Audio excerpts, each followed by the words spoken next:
all the hot cherry peppers from that plant. They could have stayed on the plant until they ripened to the color red, but I plucked them because I wanted to, and that's fine. So here's my harvest: tomato and hot cherry pepper harvest. So we've got the red cherry tomato, sweet 100 cherry tomato, tidy treats cherry tomatoes. The big one is Better Bush tomato, and the hot cherry peppers. So this is my in-ground melon that's not being tied up or anything. I had this little pot right there in the middle holding up the vine, but I decided to just let it go and let it just keep doing what it's doing.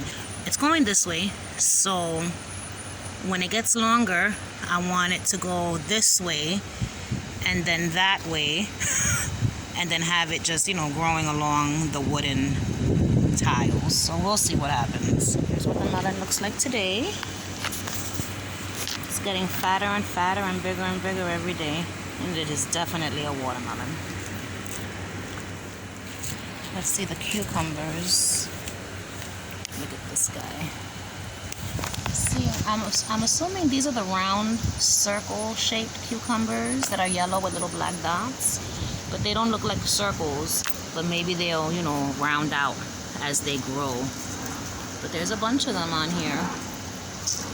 Oh my God, it's the Monarch Butterfly. Oh my goodness. These two things sprouted, and I was like, what the fuck is that? And then I saw it sprout over here as well, and I remember what it is now. So this is some type of a vine, right, that will grow tall, and it's gonna want to wrap around something, so I have to figure out what the fuck it's gonna wrap around. But this is some type of, it's similar to morning glory, but it's not morning glory, but it's kind of like morning glory. Who the fuck is calling me? So it's some type of a vine that grows white flowers, and the white flowers only bloom at night. But I was saying the other day how I was pissed off that none of them grew, and look, 3 of them. So sometimes the shit just needs more sun and heat. So my hens and chicks, I planted it in here along with this little curly succulent to see what happens. And I put this fruit in there until I get more dirt to fill in the rest of the pot. So that's what's happening there. I'm not happy with it because it's not pretty, but it's okay. Sometimes things need to be ugly before they end up looking nice. Oh my God. All right, that's it. Those are my words of wisdom for the day. Oh, look. A cucumber. The first cucumber on this plant. So from the looks of this looks like it's also one of those round cucumbers. I think I might have a lot of those. Wow, so I was walking out of the little patch, and look at this, how big. Isn't that something? Oh my God, it's so cute. I want to taste it, but I know it's not ready. As long as you see these little spikes, you know it's not ready.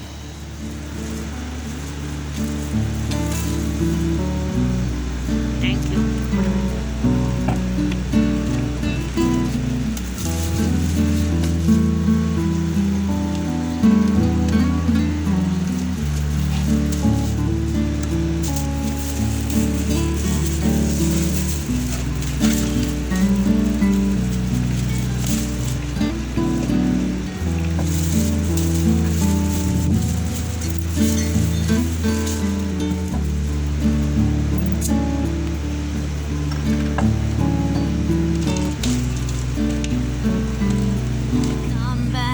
To my garden, beautiful butterfly. You're welcome here at whatever time.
basil, is going to seed. As you can see, it's a flower. So these are the little flowers. Once the flowers come up, no more leaves will grow. This is like the beginnings of the basil flowering. So you don't want that. You want to remove all little flowers because summer's not over. It's only July. Still have about 2 more months left of summer, so I want my basil to grow. So it's really easy what you do. Focus, coño. You basically top it, which means getting rid of the growth, the new growth. So you go all, come on, focus. Oh boy. So you go and you just clip it right off, and this smells delicious. So I'm saving this. So I'm gonna tell you what's happening. Here it's hard to get to it, so I'm gonna just clip that whole. This one is so little, I'm gonna just clip it from here and call it a day. Get rid of that. So what's happening to my basil as I trim, I'm gonna tell you. My basil has a minty flavor and scent to it. Why? Because it's surrounded by mints of all kinds. So that's what's happening there. It still tastes good. Like it smells like basil, but it's like minty basil. So that's that. So I'm gonna trim some more mint so I can bring to the guy from the corner store so he can try it. Also, if you're growing flowers and it's a flower that continues flowering throughout the summer, you want to make sure to remember to deadhead your plant, which means to just clip off, oh my god, to clip off the dead flower. If you clip off the dead flower, it encourages more blooms to grow. As you can see, there's a bunch of new guys coming out.